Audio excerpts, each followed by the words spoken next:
ಅದ್ವೈತ ಸಾರ್ವಭೌಮ ಚಕ್ರವರ್ತಿ ವೇದಾಂತ ಭಾರತಿ ಸಕಲ ಮತವನ್ನಾವರಿಗೆ ಅಣಿಮಾರ್ಗ ಶ್ರೇಷ್ಠ ಸಿದ್ಧಿಗಳಿಗೆ ಶ್ರೀಮದ್ ಜಗದ್ಗುರು ಸಿದ್ಧಾರೂಢ ಮಹಾಸ್ವಾಮಿಗಳವರ ದಿವ್ಯ ಅಡಿದಾವರಗಳಲ್ಲಿ ಅನಂತಕೋಟಿ ದೀರ್ಘದಂಡದ ಪಾಣಿಗಳಲ್ಲಿ ಅರ್ಪಣೆ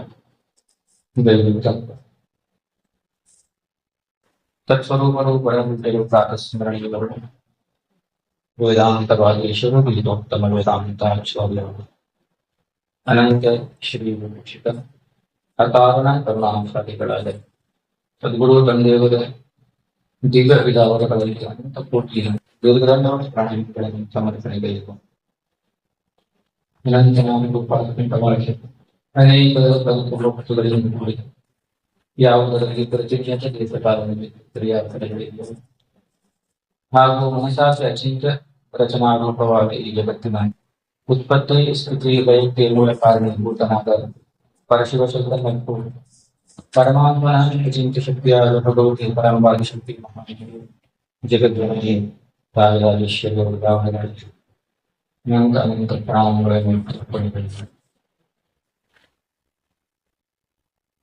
ಈ ಪವಿತ್ರ ಭಾನುವಾರ ಸತ್ಸಂಗ ಸಮಾರೋಪದಲ್ಲಿ ನೆರೆದಿರುವ ಪೂಜ್ಯರಿಗೆ ಹಾಗೂ ಬಹು ವರ್ಷಗಳಿಂದ ತಮ್ಮ ಬಹಳಗಳಿಂದ ಸೇವೆಗಳು ತಮ್ಮೆಲ್ಲರ ಅಂತಃಕರಣಕ್ಕೆ ಸಾಕ್ಷಿಯಾದ ವೇದಗಳು ಆ ಪರಶಿವ ಚೈತನ್ಯ ಹೊಣೆಗಳಿಗಳು ತಮ್ಮೆಲ್ಲರಲ್ಲಿ ಪ್ರಣಾಮಗಳು. ಸದ್ಗುರು ತಂದೆಯವರ ಶ್ರೀಮಂತತೆಯಂತೆ ಪ್ರತಿ ಭಾನುವಾರ ಬೇರೆ ಬೇರೆ ಗ್ರಂಥಗಳ ಮೇಲೆ ಬೇರೆ ಬೇರೆ ವಿಷಯದ ಮೇಲೆ ಎಲ್ಲ ಪೂಜ್ಯರು ಸದ್ಗುರು ತಂದೆಯವರು ತಮ್ಮ ಅನುಭವಗಳ ಸೂರ್ಯನ ಸ್ಥಾಪಿಸಿದ್ದಾರೆ. ಅದೇ ನಿಟ್ಟಿನಲ್ಲಿ ಈ ವಾರವೂ ಕೂಡ ಭಗವಾನ್ ಶಂಕರಾಚಾರ್ಯರು ಪರಿಚಿತವಾದ ಮಣಿರತ್ನ ಮಾಲೆಯ 16ನೇ ಶ್ಲೋಕ 4ನೇ ಚರಣ. ಕಳೆದ 2 ವಾರಗಳಿಂದ ಈ 4ನೇ ಚರಣವನ್ನು ಕುರಿತು ಚಿಂತನೆ ಮಾಡ್ತಿದ್ದೀವಿ. ಆ ಶ್ಲೋಕ ಹಿಂಗಿದೆ: ಜ್ಞಾತುಂ ನ ಶಕ್ಯಂ ಚ ಕಿಮಸ್ತಿ ಸರ್ವೇಃ ವ್ಯೂಷನ್ ಮನೋಯಚ್ಚರಿತಂ ತದೀಯಂ ಕಾರುಸ್ತ್ಯಜ ಸರ್ವಜನೈರ್ ದುರಾಶಾ ವಿದ್ಯಾ ವಿಹೀನಃ ಪಶುರಸ್ತಿ ಗೋವಾ. ಈ ರೀತಿ ಶ್ಲೋಕ ಇದೆ. ಇದರದು 4ನೇ ಚರಣ: ವಿದ್ಯಾ ವಿಹೀನಃ ಪಶುರಸ್ತಿ ಗೋವಾ. ಇಂದಿನ ಈ ವಿಷಯ ಎಲ್ಲರಿಗೂ ಅನ್ವಯಿಸ್ತದೆ. ಅರ್ಥಾತ್ ಎಲ್ಲಾ ಜೀವಿಗಳ ಜೀವನದಲ್ಲಿ ಪ್ರಚುರ ಮಾತ್ರೆಯಲ್ಲಿ ಪ್ರಕಟ ಆಗುವಂತಹ ಒಂದು ವಿಷಯ ಇರ್ತದ, ಇಲ್ಲದೆ ಇರ್ತದ. ಈ ರೀತಿ ಇದೆ ವಿಷಯ. ವಿದ್ಯಾ ವಿಹೀನಃ ಪಶು ಅಸ್ತಿ ಗೋವಾ. ಪ್ರಶ್ನೆ ಇದೆ, ಯಾರು ಪಶು ಅಂತ ಪ್ರಶ್ನೆ ಮಾಡಿದ್ದಾರೆ. ಅದಕ್ಕೆ ಉತ್ತರ ಬಹಳ ಸರಳವಾಗಿ ಕೊಟ್ಟಿದ್ದಾರೆ. ವಿದ್ಯೆ ಇಲ್ಲದಂತಹ ಜೀವಿ ಮನುಷ್ಯ ಅವನಿ ಪಶು. ಎಷ್ಟು ಸರಳ ಅನಿಸ್ತದೆ.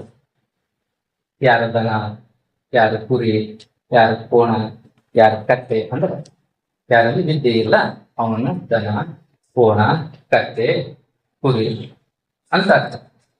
ಸಹಜವಾಗಿ ಆಗುತ್ತದೆ. ಮತ್ತೆ 1-2-3 ಪದಗಳಿವೆ. ಅದರಲ್ಲಿ ಚಿಂತನೆ ಮಾಡಿದ್ರೆ ಭಗವಾನ್ ಶಂಕರಾಚಾರ್ಯರ ಲಕ್ಷ್ಯ ಎಲ್ಲಿದೆ ಅಂತ ಗೊತ್ತಾಗ್ತದೆ. ಹೌದಾ? ಮೊದಲ ಪಶು ಯಾರಿಗೆ ಅಂತ ವಿಚಾರ ಮಾಡಬಹುದು. ಪಶು ನಾವು ಸರ್ವೇ ಸಾಮಾನ್ಯ ಲೌಕಿಕದಲ್ಲಿ 4 ಕಾಲು, 1 ಕೋದ, 1 ಬಾಲ, ಉಳಿದಕ್ಕೆ ಪಶು ಅಂತ ಯಾಕೆ ಹಂಗೆ ಮಾಡ್ತೀವೋ? ಕತ್ತಿ ಮಾಡ್ದಂಗ. ಯಾಕೆ ಹಂಗೆ ಮಾಡ್ತೀವೋ? ಕೋಣ ಮಾಡ್ದಂಗ. ಯಾಕೆ ಹಂಗೆ ಮಾಡ್ತೀವೋ? ಎಮ್ಮೆ ಮಾಡ್ದಂಗ ಅಂತ ಬೈಯೋದಕ್ಕೆ ಪ್ರಯೋಗ ಮಾಡ್ತೀವಿ ಪಶು ಶಬ್ದ. ಆದ್ರೆ 2-3 ಪ್ರಕಾರದ ಪಶುಗಳಿದಾವೆ ಜಗತ್ತಿನಲ್ಲಿ. ಒಂದು ಲೌಕಿಕ ಪಶು, ಈಗೆಲ್ಲ ನಮ್ಮಲ್ಲಿ ಪ್ರಚುರ ಮಾತ್ರೆಯಲ್ಲಿ ಇರೋದು ಲೌಕಿಕ ಪಶು ಅಂತ ಕರಿತೀವಿ. ಅದಕ್ಕೆ ಶಾಸ್ತ್ರದಲ್ಲಿ ಏನಂದಾರ ಅಂದ್ರೆ ಬಹಳ ಸುಂದರವಾಗಿ ಲಕ್ಷಣ ಮಾಡಿದ್ದಾರೆ. ಲೌಕಿಕ ಪಶುವಿಗೆ ಏನಂತಾರೆ? ಲೋಮವತ್ ಲಾಂಗುಲವತ್ ತ್ವಂ ಕಿಮಸ್ತಿ ಪಶು ಲೋಮ ಲೋ ಲೋಮವತ್ ಲಾಂಗ್ಲವತ್ವಂ ಇತಿ ಪಶು. ಯಾವುದಕ್ಕೆ ಪಶು ಅಂತಾರೆ ಅಂದ್ರೆ ಯಾವುದಕ್ಕೆ ಪ್ರಚುರ ಮಾತ್ರದಲ್ಲಿ ಶರೀರದ ಮೇಲೆ ರೋಮಗಳಿರ್ತಾವ ಒಂದು ಲಕ್ಷಣ. ಇನ್ನೊಂದು ಲಕ್ಷಣ ಯಾವುದಕ್ಕೆ ಬಾಲ ಇರುತ್ತೆ ಅಥವಾ ತೋಡಿರುತ್ತೆ ಅದಕ್ಕೆ ನನ್ನಿ ಪಶು ಅಂದರೆ. ನಮಗೆಲ್ಲ ಪ್ರಸಿದ್ಧಿ ಇದೆ, ಜಗತ್ತಿನಲ್ಲಿ ಗೊತ್ತಿದೆ ಇದು ಪಶು ಅಂತ. ಇದಕ್ಕೆ ಹೇಳಕತ್ತಾರೇನು ವಿದ್ಯೆ ಎಲ್ಲಾದ್ರೂ ಪಶು ಹೋಗ್ತಾರೆ, ಅದಕ್ಕೆ ಪ್ರಶ್ನೆ ಬರೋದಿಲ್ಲ, ಅದರ ಸೀಮೆಯಲ್ಲಿ ಬರಂಗಿಲ್ಲ. ಇಂದಿನ ಲಕ್ಷಣ ವಿದ್ಯಾವಿಹೀನ ಪಶುರಸ್ತಿ ಕೋವಾ ಅನ್ನೋದು ಈ ವ್ಯಾವಹಾರಿಕ ಪಶುವಿನ ಸೀಮೆಯಲ್ಲಿ ಬರುವುದಿಲ್ಲ. ಅಂದ್ರೆ ಅದು ನಮ್ಮ ಲಕ್ಷಣದಿಂದ ಬಾಹ್ಯ ಅದ, ಅಂತ ಪಶುವಿನ ಬಗ್ಗೆ ಮಾತಾಡಕ್ಕಿಲ್ಲ ಆಚಾರ್ಯರು. ಒಂದಾಯ್ತು. ಇನ್ನ ಪಶು ಮತ್ತೊಂದು ಬಹಳ ಸುಂದರವಾಗಿ ಲಕ್ಷಣ ಮಾಡಿದ್ದಾರೆ, ಏನಂತ ಅವಿಶೇಷೇಣ ಸರ್ವಂ ಪಶು, ವಿಶೇಷತೆ ಇರಲಾರದೆ ಜಗತ್ತಿನ ಎಲ್ಲಾ ಪದಾರ್ಥಗಳನ್ನು ಸ್ವೀಕಾರ ಮಾಡ್ತದ ಅಥರ್ಥ ನೋಡುತ್ತೆ ಕೇಳುತ್ತೆ ಅಂತದಕ್ಕೆ ಪಶು ಅಂದ್ರೆ. ಅವಿಶೇಷೇಣ ಸರ್ವಂ ಪಶ್ಯತಿ. ಪಶುವಿನ ಮುಂದೆ ಏನೇ ಇರಲಿ ಅದಕ್ಕೆ ಭೇದ ಮಾಡುವಂತಹ ಅಷ್ಟು ಸಾಮರ್ಥ್ಯ ಇಲ್ಲ. ಅಷ್ಟೇ ಭೇದ ಮಾಡೋದಕ್ಕೆ ಸಾಧ್ಯ ಆಗ್ತದ ತನ್ನ ನಾಲ್ಗೆ ರುಚಿಗಷ್ಟು ಅಥವಾ ತನ್ನ ಶರೀರಕ್ಕೆ ಅನುಕೂಲ ಇರುವಂಥದ್ದು. ಉಳುಕಿದ್ದು ಅದರ ಮೇಲೆ ವಿಚಾರ ಮಾಡುವಂತ ಸಾಮರ್ಥ್ಯ ಪಶುವಿಗೆ ಇರುವುದಿಲ್ಲ. ಪಶು ವಿಚಾರ ಮಾಡೋದಿಲ್ಲ. ಪಶು ತನ್ನ ಭೋಗಕ್ಕೆ ವಿಷಯವಾಗಿರುವಂತದ್ದನ್ನು ಭೋಗಿಸ್ತದಷ್ಟೇ, ಪರಂತು ಅದರ ಹಿಂದಿರುವಂತಹ ತಾತ್ಪರ್ಯದ ಬಗ್ಗೆ ವಿಚಾರ ಮಾಡುವ ಶಕ್ತಿ ಪಶುವಿಗೆ ಇಲ್ಲ. ಅದಕ್ಕಾಗಿ ಇಂತಹ ಪಶುವಿನ ಬಗ್ಗೆ ಮಾತನಾಡ್ತಾರೆ ಆಚಾರ್ಯರು. ಪರಂತು ಈಗ ಪಶುವಿನ ಜಗತ್ತನ್ನು ಬಿಟ್ಟು ಮನುಷ್ಯನ ಕುಲದಲ್ಲಿಯೂ ಕೆಲವರು ಪಶುಗಳ ಬರಂತಾರೆ. ಮನುಷ್ಯರಲ್ಲಿಯೂ ಪಶುಗಳ ಬರ ಯಾರು ಅಂದ್ರೆ ಯಾರು ವಿದ್ಯೆಯಿಂದ ಇರ್ತದೆ. ಆಮೇಲೆ ಈ ವಿದ್ಯೆ ಪ್ರಶ್ನೆ ಬರುತ್ತೆ, ವಿದ್ಯಾ ಅಂತ ಶಬ್ದಗಳಿಗೆ ಪ್ರಯೋಗ ಮಾಡಿದ್ದಾರೆ. ವಿದ್ಯಾ ಸಹಜವಾಗಿ ನಾವು ಬಹಳ ವಿದ್ಯೆ ಬಳಕೆ ಮಾಡ್ತೀವಿ. ವಿದ್ಯೆಗೆ ಬಹಳ ಸುಂದರವಾಗಿ ಲಕ್ಷಣ ವೇದ ಬಂತು. ಏನಂತ ಪುರುಷಾರ್ಥ ಸಾಧನೆ ಸ ವಿದ್ಯಾ ಒಂದು, ವೇದಾರ್ಥ ಜ್ಞಾನ ಸ ವಿದ್ಯಾ ಎರಡು. ಆಚಾರ್ಯ ಭಗವಾನ್ ವಿದ್ಯೆ ಏನಂತಾರೆ ಶ್ರೇಯೋ ಅನುಸಾರಿ, ಯಾವುದು ಜೀವನಿಗೆ ಶ್ರೇಯವನ್ನು ತಂದು ಕೊಡ್ತದ ಅದಕ್ಕೆ ವಿದ್ಯೆ ಅಂತ ಹೇಳುವುದು. ಮೂರು ಮಾಡಬೇಕು, ಸಹಜ ಕ್ರಮದಿಂದ ಹೋಗೋಣ. ಮೊದಲೇನಂತಂದ್ರೆ ಪುರುಷಾರ್ಥಕ್ಕೆ ಸಾಧನವಾಗಿರುವಂತದ್ದು ವಿದ್ಯೆ. ನಿಮ್ಮ ಶಾಸ್ತ್ರದಲ್ಲಿ 4 ಪ್ರಕಾರದ ಪುರುಷಾರ್ಥಗಳನ್ನು ಹೇಳಿದ್ದಾರೆ. ಒಂದು ಧರ್ಮ, ಎರಡನೇ ಅರ್ಥ, ಮೂರನೇ ಅರ್ಥ, ನಾಲ್ಕನೇ ಮೋಕ್ಷ. ಧರ್ಮ, ಅರ್ಥ, ಕಾಮ, ಮೋಕ್ಷಗಳು ಇವು 4 ಪುರುಷಾರ್ಥಗಳು. ಈ ಇವುಗಳು ಪ್ರಾರಂಭಿಕ 3 ಪುರುಷಾರ್ಥ ಏನಲ್ಲ, ಧರ್ಮ, ಅರ್ಥ, ಕಾಮ. ಈ 3 ಪುರುಷಾರ್ಥಗಳು ವಿದ್ಯೆಯಲ್ಲಿ ಪರಿಗಣನೆ ಆಗ್ತವೆ. ಜ್ಞಾನ ಕೊಡ್ತೇವೆ. ಈ 3 ಪುರುಷಾರ್ಥಗಳು ವಿದ್ಯೆಯಲ್ಲಿ ಪರಿಗಣನೆ ಆಗ್ತವೆ. ಕೊನೆಗೇನದಲ್ಲ ಮೋಕ್ಷ ಪುರುಷಾರ್ಥ, ಅದು ಸದ್ವಿದ್ಯೆಯಲ್ಲಿ ಪ್ರಯೋಗವಾಗ್ತದೆ. ಇಲ್ಲಿ ಏನಂತಾರೆ ಅವರು, ವಿದ್ಯಾ ಅಂದ್ರೆ ಸದ್ವಿದ್ಯಾ. ಸದ್ವಿದ್ಯಾ ಅಂದ್ರೆ ಸತ್ಯದ ಸಂಬಂಧಿ ವಿದ್ಯೆ. ಸತ್ಯದ ಸಂಬಂಧಿ ಅಂದ್ರೆ ಸತ್ಯ ಏನದ ಬ್ರಹ್ಮ ಸತ್ಯ ವಿಗಂತ್ಯ ಜೀವೋ ಬ್ರಹ್ಮಪರ. ಸತ್ ಕಿಮಸ್ತಿ ಸತ್ ಯದ್ ವಿಷಯಕ ಬುದ್ಧಿ ನ ವ್ಯಭಿಚರತಿ ತತ್ ಸತ್, ಯದ್ ವಿಷಯಕ ಬುದ್ಧಿ ವ್ಯಭಿಚರತಿ ತತ್ ಅಸತ್. ಸತ್ ವಿದ್ಯೆ ಬಗ್ಗೆ ಮಾತಾಡಕತ್ತಂದ್ರೆ ಯದ್ ಅಂದ್ರೆ ಬ್ರಹ್ಮ ವಿಷಯಕ, ಬ್ರಹ್ಮಕ್ಕೆ ಸಂಬಂಧ ಕೊಡುವಂತಹ ವಿಷಯಗಳನ್ನು ಬಿಟ್ಟು ಬುದ್ಧಿ ಅಲುಗಳಾಗಲಾರದೆ ಇರುವುದಕ್ಕೆ ಸದ್ವಿದ್ಯಾ ಅರ್ಥಾತ್ ಸತ್ ಸತ್ ಕರೀತಾರೆ. ಯಾವುದು ಸತ್ತನ್ನು ಗುರುತಿಸುವುದಿಲ್ಲ, ಯಾರ ಬುದ್ಧಿ ಸತ್ ವಸ್ತುವನ್ನು ಗುರುತಿಸುವುದಕ್ಕೆ ಸಾಧ್ಯ ಆಗುವುದಿಲ್ಲ, ಅದು ಅಸತ್. ಅದು ಅಸತ್ ಅಂತ ಕರಿತೀವಿ. ಜಗತ್ತಿನಲ್ಲಿ ಯಾವುದು ಇದಂ ಇದು ಟೇಬಲ್, ಇದು ಮೈಕ್, ಇದು ವೈರ್, ಇದು ಸ್ಟೋರ್, ಸ್ಟೂಲ್, ಪುಸ್ತಕ, ಪೆನ್ನು, ಪೇಪರ್, ಹೀಗೆ ಬುದ್ಧಿ ಗುರುತಿಸ್ತದಲ್ಲ ಅದಕ್ಕೆ ಸತ್ ಅನ್ನೋದಿಲ್ಲ, ಸತ್ ಅನ್ನೋದಿಲ್ಲ, ಅದಕ್ಕೆ ಅಸತ್ ಅಂತ ಹೇಳ್ತೀವಿ. ಯಾಕಂದ್ರೆ ನಮ್ಮ ಬುದ್ಧಿ ಇದು ಅಂತ ಗುರುತಿಸ್ತು, ಇದು ಅಂತ ಗುರುತಿಸ್ಕೊಂಡ್ರೆ ಅಲ್ಲಿ ನಾಮ ಮತ್ತು ರೂಪದ ಆಧಾರ. ನಮ್ಮ ಜ್ಞಾನಕ್ಕೆ ವಿಷಯ ನಾಮ ಮತ್ತು ರೂಪ ಆಯ್ತು. ಎಲ್ಲೆಲ್ಲಿ ನಮ್ಮ ಜ್ಞಾನಕ್ಕೆ ವಿಷಯ ನಾಮ ಮತ್ತು ರೂಪ ಆಗುತ್ತದ ಅದು ಅಸತ್ ವಿದ್ಯಾ ಅಂತ ಕರೀತೀವಿ. ಏನಂತೀವಿ ಅದಕ್ಕೆ? ಅಸತ್ ವಿದ್ಯಾ ಅಂತೀವಿ. ಅದು ವಿದ್ಯೆಯ ಕೋಟಿಯಲ್ಲಿ ಸತ್ ವಿದ್ಯೆಯ ಕೋಟಿಯಲ್ಲಿ ಬರೋದಿಲ್ಲ. ಈಗ ನೋಡಿ, ಈ ಅಸತ್ ವಿದ್ಯೆಗೆ ಶಾಸ್ತ್ರಗಳೆಲ್ಲವೂ ಕೂಡ ಪೂರ್ಣ ವಿಸ್ತಾರ ಮಾಡಿದ್ದು ಅಸತ್ ವಿದ್ಯೆಯನ್ನು ಕುರಿತು. ಹೌದಾ? ಉಪನಿಷತ್ ಭಗವತಿ ಬಹಳ ಸ್ಪಷ್ಟವಾಗಿ ಹೇಳುತ್ತೆ, ಎರಡು ಪ್ರಕಾರದ ವಿದ್ಯೆಗಳದಾವ. ಒಂದು ಪರಾವಿದ್ಯೆ, ಇನ್ನೊಂದು ಅಪರಾವಿದ್ಯೆ. ಈ ಅಪರಾವಿದ್ಯೆಯಲ್ಲಿನೇ ಈ ಅಸತ್ ವಿದ್ಯೆ ಕೊಂಡೋಗ್ತದೆ. ಈ ಅಸತ್ ವಿದ್ಯೆಗೆ ಸ್ವತಂತ್ರವಾಗಿ ಬರ್ಕೊಂಡು ಬಂದಿದ್ದಾರೆ ಅವರು ಉಪನಿಷತ್ನಲ್ಲಿ. ಪುರಾತನ ಕಾಲ ಋಷಿಮುನಿಗಳ ಕಾಲ ಬಹು ಜಿಜ್ಞಾಸಿಗಳು, ಸಾಧಕರು, ಮನುಷ್ಯಗಳು, ಮಹಾಪುರುಷರ ಕುಟೀರ ಋಷಿಗಳ ತನ್ನ ಜಿಜ್ಞಾಸ ಶಾಂತ ಮಾಡಿಕೊಳ್ಳುವ ಒಂದೊಂದು ವಿಧವಾಗಿರುವಂತಹ ಸಮಯ ಉಪನಿಷತ್ ಕಾಲ ಅಂತ ಕರೀತಿದ್ದಾರೆ. ಅಂತಹ ಕಾಲದಲ್ಲಿ ಈ ಮುಂಡಕ ಉಪನಿಷತ್ನಲ್ಲಿ ಕೆಲವು ಪ್ರಶ್ನೆಗಳನ್ನ ಮಾಡಿದ್ದಾರೆ. ಶೌನಕಾದಿ ಋಷಿಗಳ ಹತ್ರ ಹೋಗಿ ಅಂಗಿರಾ ಋಷಿಗಳ ಹತ್ರ ಹೋಗಿ ಶೌನಕಾದಿಗಳು ಕೆಲವು ಪ್ರಶ್ನೆಗಳು ಮಾಡಿದ್ದಾರೆ. ಅದರಲ್ಲೇನೆ ಒಂದು ಪ್ರಶ್ನೆ, ಆ ಪ್ರಶ್ನೆಯಲ್ಲಿನೇ ಸದ್ವಿದ್ಯೆಯನ್ನು ಕುರಿತು ಜಿಜ್ಞಾಸ ಮಾಡಿದ್ದಾರೆ ಶೌನಕ ಋಷಿ ಅಂಗಿರಾ ಋಷಿಗಳನ್ನು ಕುರಿತು. ಅದರಲ್ಲೇನೆ ಅವರು ತದುತ್ತರ ಪ್ರತಿಯಾಗಿ ಈ ಅಪರಾವಿದ್ಯೆ ಪರಾವಿದ್ಯೆ ಅರ್ಥಾತ್ ಸದ್ವಿದ್ಯೆ ಅಸದ್ವಿದ್ಯೆಯನ್ನು ಕುರಿತು ಹೇಳಿದ್ದಾರೆ. ಎಲ್ಲ ಪ್ರಶ್ನೆ ಏನ್ ಮಾಡ್ತಾರೆ ಅವರು, ಅಂಗಿರಾ ಋಷಿ ಹತ್ರ ಹೋಗಿ ಶೌನಕ ಋಷಿಗಳು ಅಂದ್ರೆ, ಬ್ರಹ್ಮ ದೇವಾನಾಂ ಪ್ರಥಮ ಸಂಭೂವ ವಿಶ್ವಸ್ಯ ಕರ್ತಾ ಭುವನಸ್ಯ ಭೋಕ್ತಾ ಸ ಬ್ರಹ್ಮ ವಿದ್ಯಾಂ ಸರ್ವವಿದ್ಯಾ ಪ್ರತಿಷ್ಠಾ ಅಥರ್ವಾಯ ಪ್ರಾಹ. ಈ ರೀತಿ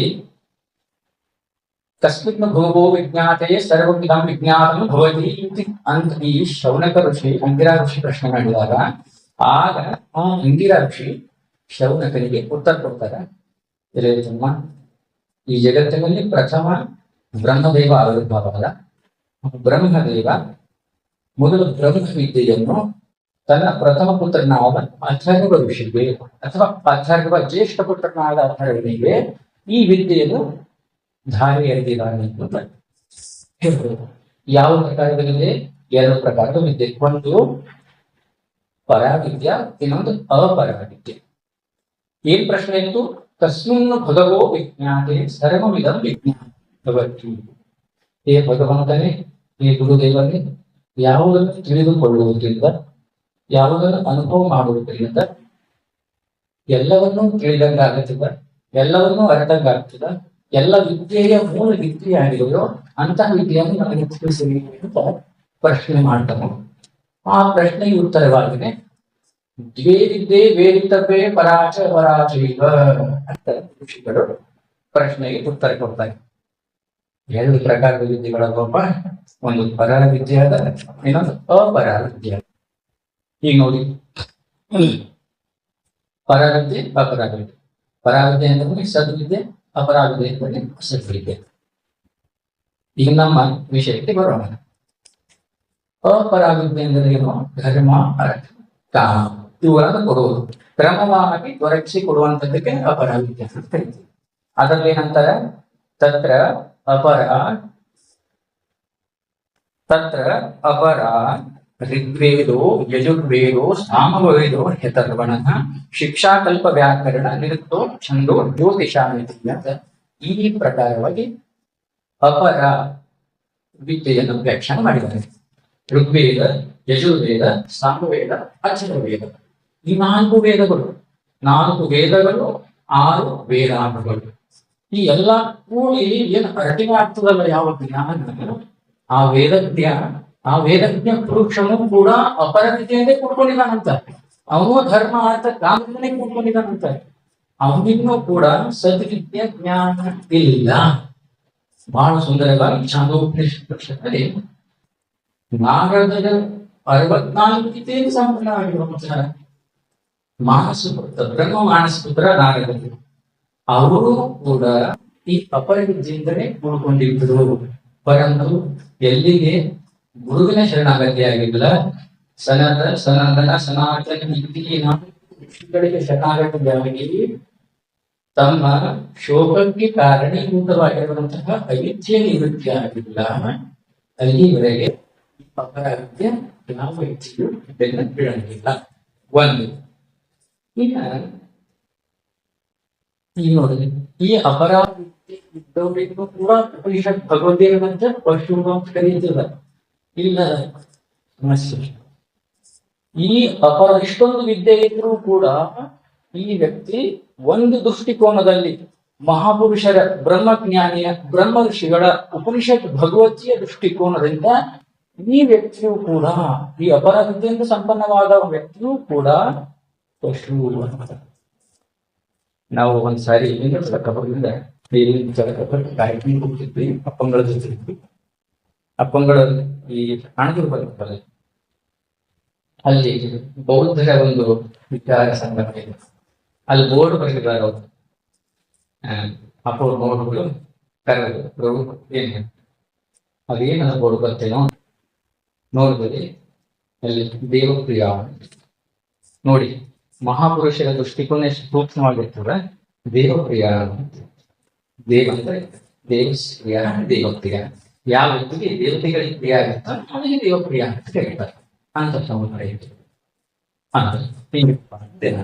ಅದರ ಅರ್ಥ ಗೊತ್ತು ಏನೋ ಒಂದು, ಹಿಂಗಿಪ್ಪ ಇನ್ನೊಂದು ಅರ್ಥದ ಗೊತ್ತು ಏನೋ ಒಂದು.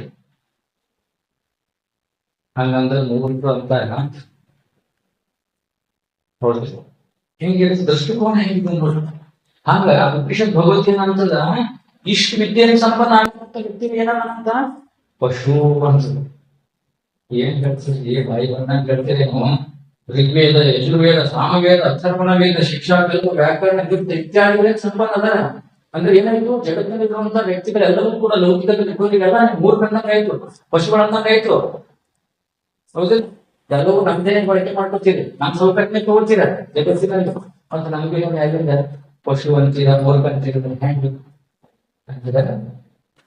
ಅಲ್ಲಿ ಉಪನಿಷತ್ತು ಏನ್ ಹೇಳ್ತದೆ ಬಹಳ ಸುಂದರವಾಗಿ, ಪಶು ಕಿಮಸ್ತಿ ಅಥ ಯೋ ಅನ್ಯಾಂ ದೇವತಾಪಾಸ್ತೆ ಅನ್ಯೋ ಅಸೋ ಅನ್ಯೋ ಅಹಮಸ್ಮಿ ಇತಿ ನ ಸ ವೇದ ಯಥಾ ಪಶುವೇವ ಸ ದೇವಾನ್.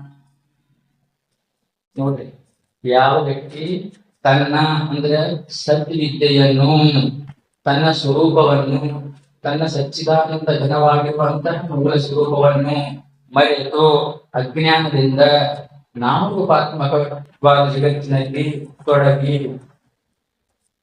ಆ ವಿಷಯಗಳಿಂದಲೇ ಸುಖವನ್ನು ಅನುಭವ ಮಾಡ್ಬೇಕಂತ ಅನ್ನುವಂತ ವ್ಯಕ್ತಿ ಈ ಭೂಲೋಕದಲ್ಲಿ ಆಗಲಿ, ಗೋರ್ಲೋಕದಲ್ಲಿ ಆಗಲಿ, ಜನಲೋಕದಲ್ಲಿ ಆಗಲಿ, ತಪಲೋಕದಲ್ಲಿ ಆಗಲಿ, ಬ್ರಹ್ಮಲೋಕದ ಕೇಂದ್ರವಾಗಲಿ, ಯಾವುದೇ ಒಂದು ಲೋಕದಲ್ಲಿ ನಾನು ಇಂಚಿಂತ ಪುಣ್ಯಕರ್ಮ ಮಾಡಿ ಆ ಲೋಕಕ್ಕೆ ಹೋಗಿ ಅದನ್ನ ಭೋಗಗಳನ್ನು ಭೋಗಿಸ್ಬೇಕನ್ನುವಂತ ಬುದ್ಧಿ ಎಲ್ಲೆಲ್ಲಿ ಯಾವ್ಯಾವ ವ್ಯಕ್ತಿ ಅವನು ಸಹಜವಾಗಿ ಅವನು ಲೌಕಿಕ ವ್ಯಕ್ತಿನೇ ಇರಲಿ, ಅವನು ಜಿಜ್ಞಾಸ ಮಾರ್ಗದಲ್ಲಿ ಇರಲಿ ಅಥವಾ ಯಾವುದೇ ಮಾರ್ಗದಲ್ಲಿ ಇರಲಿ, ಈ ಭಾವನೆಯಿಂದ ಕರ್ಮಗಳನ್ನು ಆಚರಣೆ ಮಾಡ್ತಾನ ಅಥವಾ ಉಪಾಸನೆ ಮಾಡ್ತಾನ ಆ ವ್ಯಕ್ತಿಗೆ ಏನಂತ ಪುರುಷ ಭಗವದ್ಗೀತೆ ಸ ಏವ ದೇವಾನ ಪಶು.